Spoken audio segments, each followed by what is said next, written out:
Teman-teman, sekarang kan lagi musim bangunan jalan, jadi ada ruas-ruas tertentu yang ada penyempitan gitu, bottleneck. Bottleneck itu bahasa Indonesianya penyempitan jalan gitu. Nah, saya mau sharingkan bagaimana caranya kita memprediksikan kira-kira berapa lama waktu yang kita habiskan untuk melalui tempat yang macet itu gitu. Itu kira-kira itu gampangnya buat teman-teman, saya men-sharingkan ini yang gampangnya ya, gampangnya dalam aplikasi buat kita sama pengguna jalan. Jadi gampangnya lihat speedometer Anda pada saat Anda kena macet itu di titik manapun seharusnya sama gitu. Untuk lebih jelasnya coba kita lihat di gambar ini ya. Nah, gampangnya lihat ke sini ya. Misalnya kita dalam kondisi di sini masih lancar nih. Pada saat masuk sini udah buntut antrian ini, buntut antrian dari kemacetan yang diakibatkan oleh penyempitan jalan ini gitu. Ini jalannya kan menyempit nih. Ceritanya ini yang lagi diperbaiki. Ini kita lewat keluarnya dari sini bisa lewat-lewatnya gitu. Nah, berapa lama waktu yang dibutuhkan untuk melalui ini hingga kita bebas lagi adalah tadi speedometernya, lihat berapa kilometer per jam gitu kan. Misalnya katakanlah kalau hitungan saya tadi rata-rata itu 2 kilometer per jam. 2 kilometer per jam. Nah, anggap aja ini misal kita lihat kita perhitungkan nih. Ininya panjang antriannya berapa kilometer? Kalau setengah kilometer ya kemungkinan setengah jam. Kalau 250 meter ya mungkin seperempat jam lewat kita bebas gitu. Kalau ya dihitung aja 125 meter lah lebih cepat lagi gitu. Nah, itu mudahnya buat teman-teman buat aplikasi yang saya sampaikan ini aplikasi ya. Untuk prakteknya, untuk apa namanya? Untuk teoritisnya gitu, untuk teoritisnya lebih lebih detailnya gitu. Ini bisa kita lihat dari sini. Dari sini kita hitung di sini kapasitasnya. Kapasitas adalah kalau kapasitas jalan itu kan berapa kendaraan yang bisa dilewatkan maksimum pada periode waktu tertentu. Kita anggap di sini 1000 SMP per jam, 1000 satuan mobil penumpang per jam. Gampangnya 1000 kendaraan per jam, anggaplah begitu ya ceritanya sekarang nih, anggaplah buat kita, buat umum, anggaplah dia bisa melewati 1000 kendaraan sejam gitu. Sementara yang datangnya berapa gitu. Kalau yang datangnya 1000 kendaraan sejam, nggak akan ada terjadi antrian seperti ini.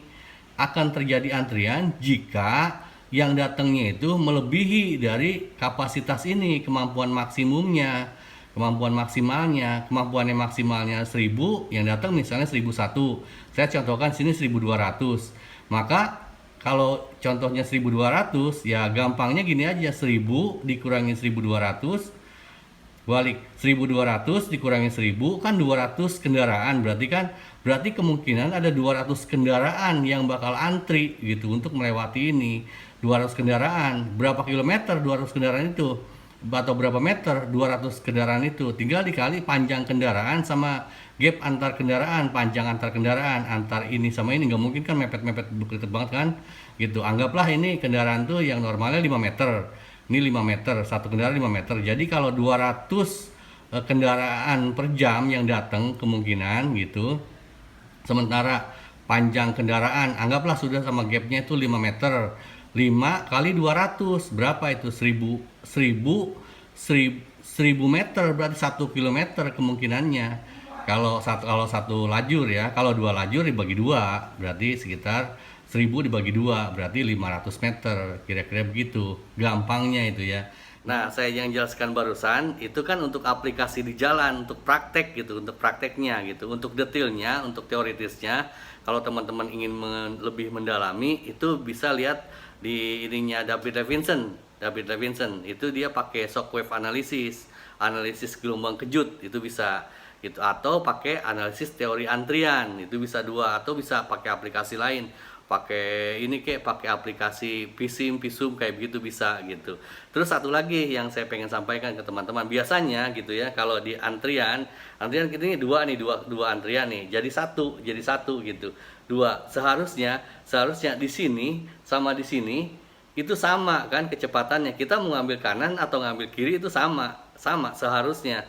Tapi prakteknya di kita itu enggak gitu, pengalaman saya enggak gitu. Jadi kalau di kita gitu seharusnya kan kendaraan kalau di ini tuh pada saat antrian maju satu gitu udah lewat, yang ini maju satu gitu kan. terus yang ini lagi maju lagi satu lagi, ini lagi satu lagi, gantian gitu kan. Kalau di kita kan enggak, di kita tuh maaf ya, di kita itu susah antri, termasuk saya itu susah antri. Jadi kita itu duluan. Jadi mana aja yang ini maju terus gitu, ini nungguin, kalau ini udah baru di sini dia nggak dapat kesempatan gitu. Itu menurut pengalaman saya ya. Jadi menurut pengalaman saya sih, kalau kita ada kira-kira bottleneck atau penyempitan jalan di depan, kita ada di dua lajur ini kemungkinan gitu. Kalau ada kesempatan untuk ambil kiri aja. Kiri kesempatan untuk lancarnya lebih berpeluang karena dia kan posisinya di kiri. Kalau ini kan gini, dia miring gitu kan. Gitu. Jadi kalau Anda di jalan gitu, kondisi di depan kira-kira ada penyempitan, ada kemacetan, bagus ambil kiri aja. Kecuali kalau motor itu bisa selap-selip gitu. Kalau mobil mendingan ambil kiri, kalau ada kesempatan ambil kiri gitu. Kira-kira demikian yang saya sampaikan. Itu mohon maaf kalau ada kesalahan, silakan komentar. Jaga kesehatan, tetap enjoy walaupun kondisi macet. Terima kasih, happy weekend, awesome.